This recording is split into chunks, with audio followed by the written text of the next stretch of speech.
My Little Golden Book about George Washington.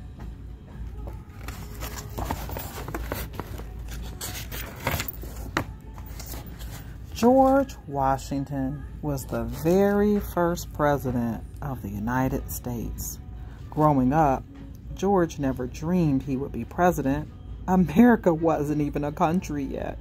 America was just 13 pieces of land called colonies that belonged to the country of England. George lived in the colony of Virginia on his family's farm.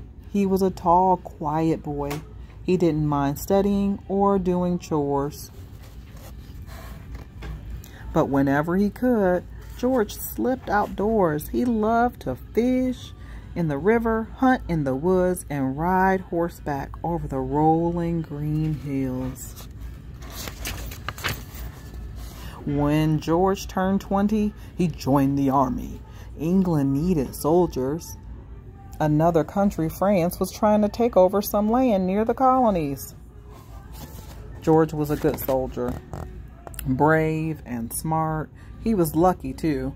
In one battle, 4 bullets whizzed through his cloak, but George was not hurt. Working together, England and the colonies beat France.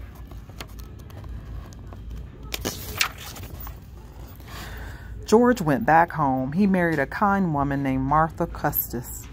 George was happy. He had his own farm, now Mount Vernon, where he could fish and hunt and ride. But he didn't get to stay home for long.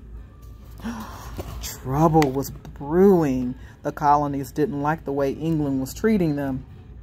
They wanted to break off and form their own country. But the King of England said no. If the colonies wanted freedom, they would have to fight for it.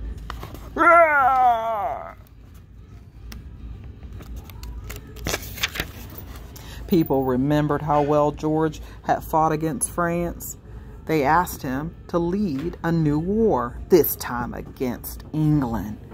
George agreed to be America's top general. He took charge of the entire army.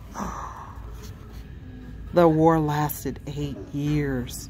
George's men didn't have enough food, guns, or boots. At first, they lost more battles than they won.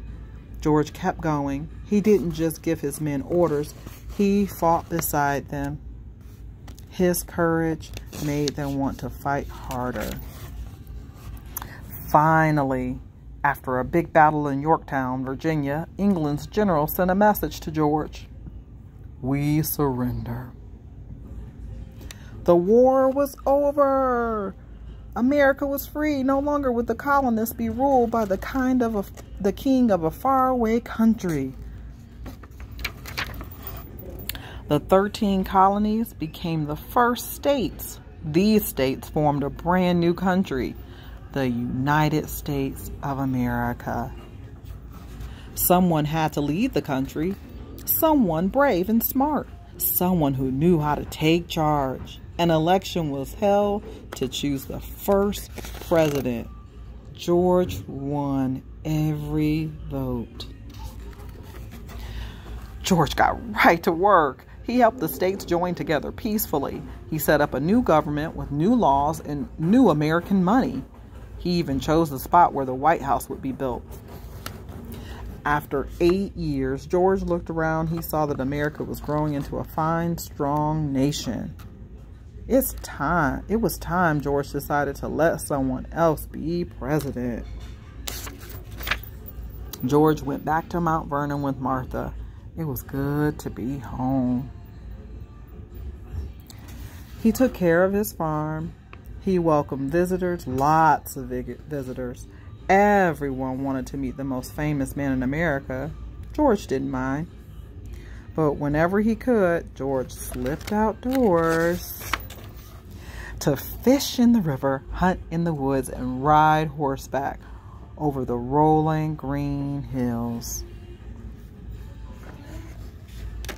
The end. Oops, no.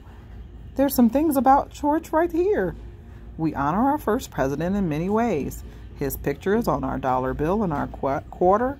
It has been on many stamps. Our capital, where the president lives today, is named for him, Washington, D.C., and that's where the Washington Monument stands. His face was carved into a mountain called Mount Rushmore along other favorite presidents.